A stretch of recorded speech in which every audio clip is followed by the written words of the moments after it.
Welcome students. In this video, I will discuss about the ultrastructure of yeast cell, their mode of reproduction, how mating occurred and how they switch from one mating type to other, and lots more related to yeast biology.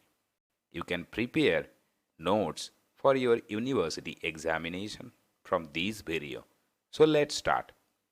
Yeast are unicellular eukaryotic fungi and belong to the phylum Ascomycetes. A few are also belong to Basidiomycetes and Deuteromycetes. In the phylum Ascomycetes, more than 1,500 different yeast species has been identified, and you will surprised to know that these represent only a fraction of yeast biodiversity on this earth. Like bacteria, they form colony on artificial laboratory medium and are also single cell. Like bacteria, they occur in single, pair, chain and cluster, but they are structurally and functionally different from bacteria. Unlike bacteria, they are eukaryotic and contain all membrane enclosed cell organelle. The size of yeast cell typically 3 to 4 micrometer in diameter and which is larger than the bacteria. Yeast are structurally different from other group of fungi. Because of that, initially fungi were classified into two groups according to the body structure, yeast and molds. Yeast are unicellular, spherical, oval or rod-shaped fungi that reproduce asexually by budding. On the other hand, molds are multicellular and occur in long filaments known as hyphae, which grow by apical extension. Although yeast can also adopt multicellular structure called pseudohyphae or false hyphae. But now molds are placed in a separate group and true fungi are classified according to their mode of sexual reproduction or using the molecular data. New and different relationships between the various categories of fungi are established after the 18S rRNA sequence of the different fungal species are made available. According to the modern classification scheme, 5 major phylum are there. In this picture, you can see how fungi evolved gradually and the position of the yeast in this fungal world.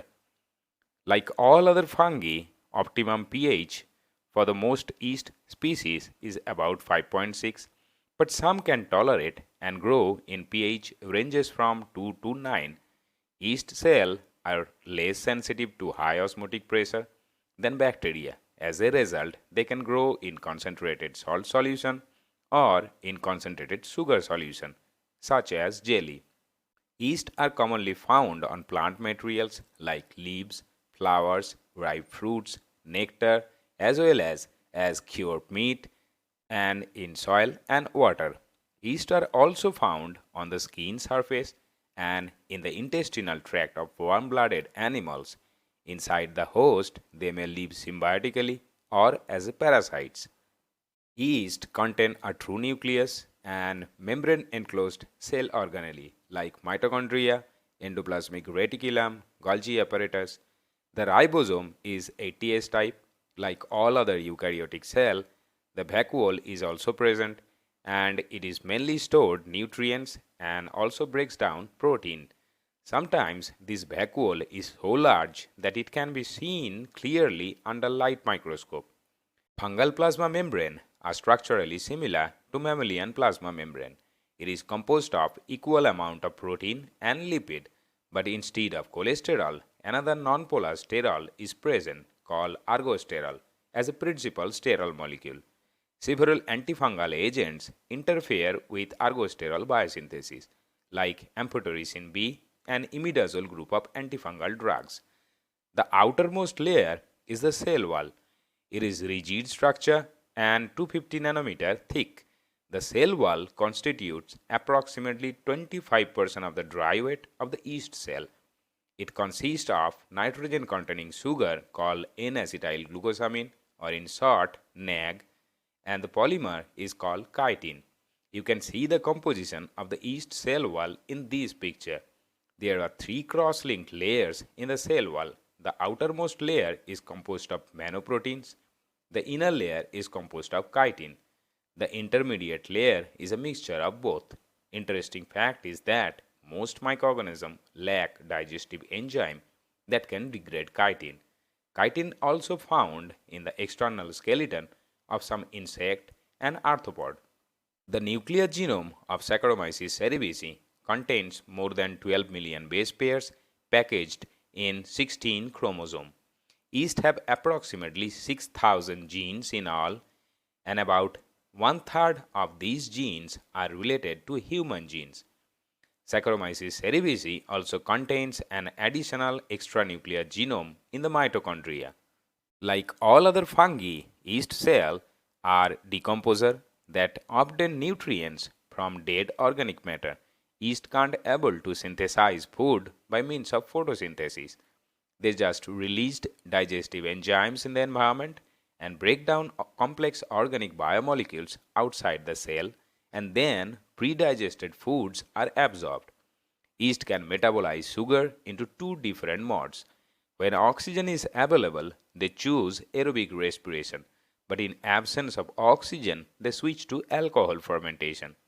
Yeast can be classified into three groups according to the energy utilization process, and they are facultative fermentative, obligate fermentative, and non-fermentative type. The most important end product of sugar fermentation is ethanol. The fermentative activities of yeast have been exploited by humans for the production of beer, wine, and bread, even before the discovery of yeast cell.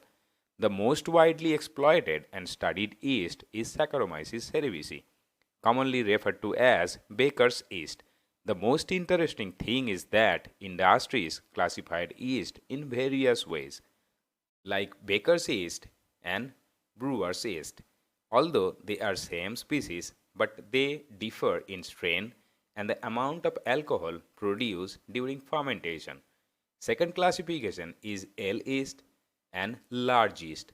They are also called top yeast and bottom yeast respectively. During fermentation, Saccharomyces cerevisiae floats above the medium due to their small size. On the other hand, larger yeast settle down at the bottom of the sugar solution in the fermentation vessel. Commercial yeast that is used as food contains 50% protein, and it is a rich source of vitamins like B1, B2, niacin, and folic acid. It is not only used for nutritional supplements of domestic animals but also added into the bacteriological medium in form of yeast extract. I hope now you can understand why they are so important from the industrial point of view. Apart from that, Saccharomyces cerevisiae has served as a model eukaryotic cell in research. The whole genome of yeast was published in 1996, and it was the first eukaryotic genome sequence. Biologists have used Saccharomyces cerevisiae to study molecular genetics, including genes, regulating cell division, protein secretion, cell signaling, replication, transcription, and translation in eukaryotes.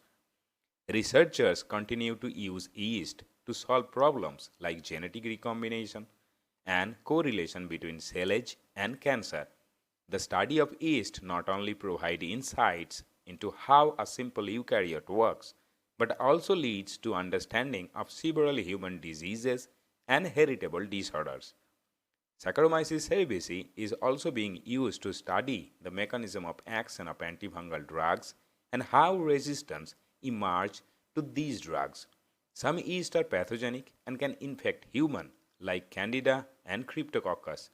However, when the immune system is compromised, Candida multiplies, causing a painful yeast infection of the mouth, throat, and vagina. Now I will discuss how yeast reproduce. Yeast reproduce by budding, fission, or asexual spore formation and sexual reproduction. Some yeast multiply by means of budding. They are called budding yeast, like Saccharomyces cerevisiae, and the other can divide by direct division, and they are called fission yeast. For example, Schizosaccharomyces pombe. Reproduction by budding is observed in almost all yeast. It is also called asymmetric cell division because the size of the bud cell is always smaller than the mother cell. The steps of bud formation are as follows. The certain area of the cell wall becomes soft and allowing the cytoplasm to bulge out for the bud formation. Cytoplasm passes into the bud structure. Then nuclear material start dividing in transverse direction. At this point, mother and daughter cells are held together by a plug of centrochromosomal material. One of the centrochromatin material travel along the elongated chromosome into the bud. The cell wall of both mother and bud grows together and eventually separated. After budding is completed, the nuclei of the mother and daughter cell reorient themselves. Now the question is how many times they can reproduce by budding. The average small yeast cell will not bud more than 30 times over its lifetime, while larger yeast will bud only 20 times before they are unable to bud further. It can no longer reproduce and will die. Do you know, after the budding, a scar is seen on the cell wall of both mother and baby cell. Both mother and daughter cell retain a chitin scar tissue at the point of cytokinesis. Daughter cell exhibit a frail structure known as the birth scar, while mother cell display a more persistent bud scar. The number of bud scars present on the cell surface is directly related to the number of times a cell has divided and thus constitutes a biomarker for replicative cell age. These chitin-containing rings formed at the neck of bud can be stained with chalcophlor. Although budding is the predominant mode of multiplication in yeast, there are few that multiply by binary fission, much like bacteria. They are placed in a special genus called Schizosaccharomyces. These yeast resemble the bacteria in their mode of cell division. At the first stage, the spherical or ovoid-shaped cell elongated to a certain size, then cross wall is formed in the middle. The two cells are pulled apart and the end becomes rounded. When the two cells reach maturity, they elongate and repeat the cell cycle again. Watch carefully, the two daughter cells are nearly same in size. During cell division by means of transverse fission in a fungi, structural changes occur on the cell surface and lateral walls. These scar marks can be visualized under electron microscope. This is called division scar. Cell of Saccharomyces cerevisiae can grow vegetatively in either haploid or diploid stage. Saccharomyces cerevisiae exist predominantly in the diplo phase. But during sexual reproduction, budding stopped at a certain stage of its growth, and the whole vegetative cell transformed into a sac-like structure called asci. Nucleus undergoes meiosis, and 4 haploid products of meiosis are created in a sac, and each of the products is called ascospore. Each ascospore can germinate into haploid yeast cell. Saccharomyces cerevisiae forms 2 different types of haploid cells called mating types, designated as alpha type and A type. Sexual reproduction in S. cerevisiae also occurs when haploid cells of opposite mating type comes together and fuse, an event referred to as mating. And mating denotes the formation of asexual diploid cells from 2 sexual haploid cells of opposite mating type. These involve the fission of 2 cellular cytoplasm, and this process is concluded with the fusion of 2 nuclei. Typically, only one cell of opposite mating type can fuse. This process is tightly regulated by the action of pheromones. The peptide hormones are excreted by yeast cells undergoing mating. This hormone binds to the cell surface of the opposite mating type and bring about changes in their cell surfaces. They become elongated like this cartoon character Shmoo. They extended the cell wall towards the cell which produce and release the mating factor. Once mating has occurred, the nuclei fuse, forming a diploid zygote. The zygote can grow vegetatively by budding, But under starved condition, it will undergo meiosis and generate ascospore once again. Some haploid strains of Saccharomyces cerevisiae remain A-type or alpha-type, but other strains are able to switch from A-type to alpha-type or vice versa. This phenomenon is called mating type switching. At the end, I will discuss about the molecular mechanism behind this switching process.